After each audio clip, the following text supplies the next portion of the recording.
The surrealist painter Salvador Dali had a pretty interesting hack for generating new creative ideas. During the afternoons, he would sit in his chair with one arm draped over the side of that chair holding a key, and beneath that key there was an upside down plate. From there he would let himself drift off until just before the moment he was about to fall asleep, at which point the key would fall from his hand, clatter onto the plate and wake him up, often with a new artistic idea in his mind. Dali called this technique sleeping without sleeping, but you might recognize it as a pre-alarm clock version of the modern power nap. And he wasn't the only one who used this. Thomas Edison was rumored to do the exact same thing with a ball bearing instead of a key, and Beethoven, while he didn't use this key and plate method, was fond of taking naps in his carriage in order to get new musical ideas. All of these people knew well the benefits of an afternoon nap, which is, if you think about it, probably the best productivity technique ever. I mean, if you think about all the other ones we've talked about on this channel, whether it be the Feynman technique or the Pomodoro technique, or even just cleaning up your study space, they all kind of sort of involve work,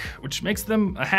Right? I mean, who needs that, right? By contrast, taking a nap in the afternoon involves basically no effort whatsoever and yet has a ton of productivity benefits. It can help deal with feelings of fatigue and leave you more energetic for the rest of the day, and it can also help with creativity and memory consolidation. But if you do it wrong, it could also just leave you feeling groggy and waste a ton of your time. And because of that, I put on my researching hat this week and I wanted to figure out what actually makes a good, productive afternoon nap. So that is what you're going to learn in this video, and I've got 5 big things to share with you, ranging from basic nap techniques to some more advanced stuff and some tools and even an app that can help you out. But first, we do need to answer the question, why do people like to nap in the first place? There are a couple really important reasons for this. Number one being that a lot of people are actually pretty sleep deprived. In fact, a couple of years ago, the CDC put out some statistics showing that over 40 million people in the US alone get less than 6 hours of sleep per night. That being said, there is one other big reason why people like to take naps, and it has to do with your circadian rhythm, that built-in biological mechanism that governs the ebbs and flows of your energy levels throughout the day. Most people experience their biggest dip in energy levels in the middle of the night, around 2 to 4 a.m. when they are conveniently fast asleep.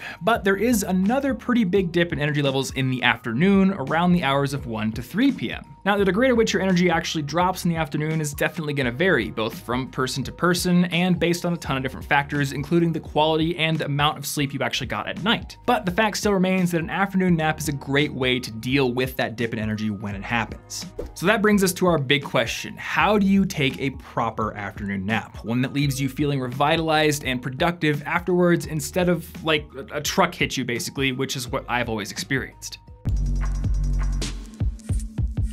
The first tip I have for you has to do with the duration and timing of your nap. And we'll start with duration. For most people, the best nap duration out there is going to be a 10 to 20 minute nap, the prototypical power nap. And the reasoning for this has to do with the sleep cycle, which I've detailed in other videos, so we're not going to get too deep into here, but basically sleep happens in a cycle of about 90 minutes and it goes through several different stages. And the later stages of the sleep cycle involve slower brainwave activity, and if you're woken up during one of these stages, you're going to experience what's called sleep inertia, that feeling of grogginess and that desire to go right back to sleep, which is not what you want from an afternoon nap. Now, if you happen to have 90 minutes free in the afternoon, then by all means, get yourself a 90-minute nap, get a full revolution through that sleep cycle, and that's actually gonna get you some additional benefits that a power nap won't get you, such as memory consolidation. But I'm guessing that you, like me and most other people, do not have an entire hour and a half in the afternoons to spend conked out on a couch. So 10 to 20 minutes is going to be the best bang for your buck, and you're gonna wanna take that 10 to 20 minutes between the hours of 1 to 4 p.m. This is because before 1 p.m., you're probably not gonna be all that tired, that afternoon energy dip hasn't hit you yet, but more importantly, after 4 p.m., if you take a nap, you risk messing with your night's sleep, so try to stick it within that window. Now at this point, some of you probably have a little nagging question in the back of your mind that has to do with that 10 to 20 minute recommendation, and that's that it takes people quite a while to fall asleep, right?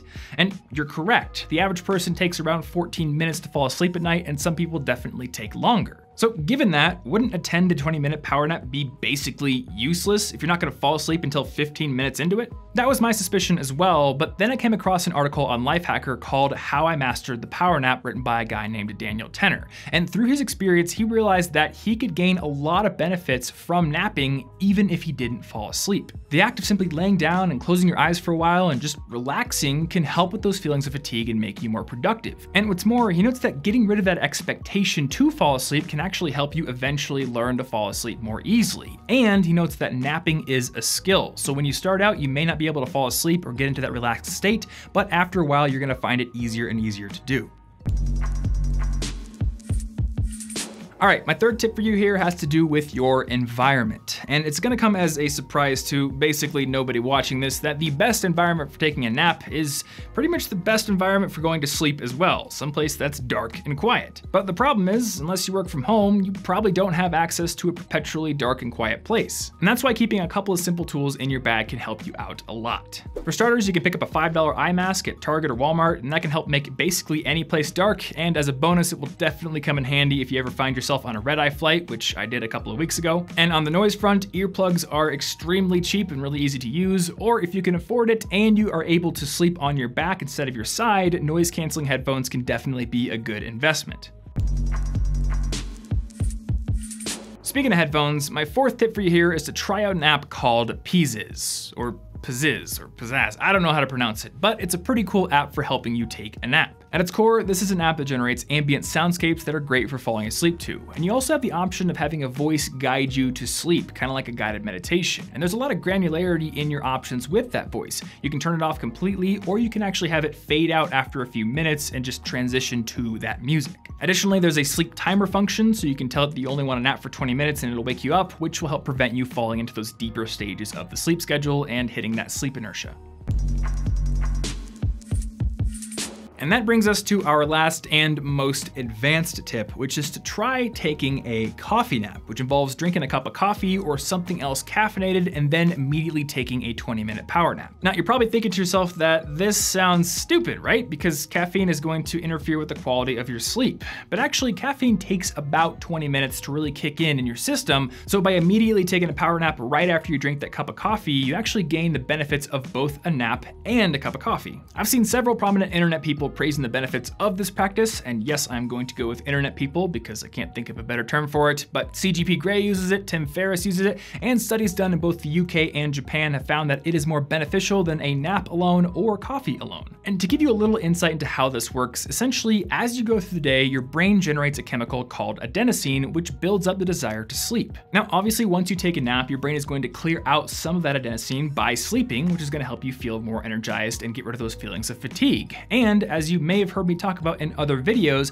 caffeine molecules are actually very similar in structure to adenosine molecules, which means that they actually block those adenosine receptors, preventing the actual adenosine molecules from plugging into them and making you feel tired. So you kind of get the best of both worlds. The nap clears out the adenosine that's already there, and the caffeine prevents more from plugging into those receptors, making you feel more alert. Now, one word of warning here, if you are going to try this technique out, you still do need to be very careful about building up a dependence to caffeine. So if you are going to try taking a coffee nap, maybe take it easy on the coffee in the earlier part of the day. And I do want to note one other thing while I'm talking about warnings here and basically being your dad, which is that naps should not be used as a band-aid. They should not be used to cover up other bad health habits that are constantly making you tired. Aside from getting enough sleep at night, you should be making sure that you get enough exercise. You should make sure that you go outside and get sunlight exposure often enough. Make sure you're drinking enough water. Make sure that your nutrition is good. Basically, everything I talked about in my Why You're Always Tired video, you should be making sure that you have taken care of in your life. Provided that you do have those things taken care of though, naps can be one more tool in your arsenal for helping boost your productivity in the middle of the day. And as Edison and Dali and many others throughout history knew well, a nap can also help to boost your creativity and might actually help you solve a tough problem that you've been stuck on.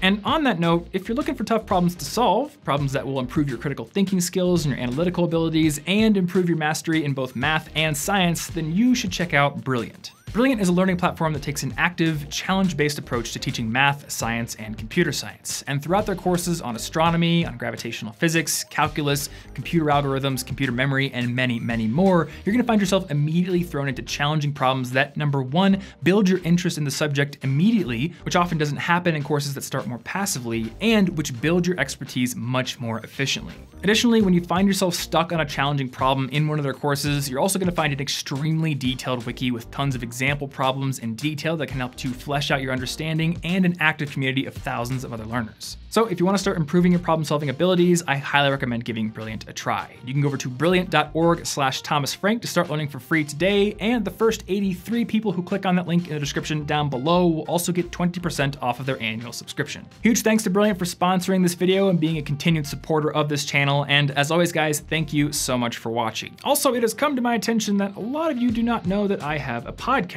and I do it with my friend Martin every single week, so if you want more content like this but in a longer format, definitely check out our latest episode right here. Lastly, you can find one more video on this channel right over here. Smash your face on your phone or do whatever you want. I'm not your dad, do whatever you want, I don't care, man.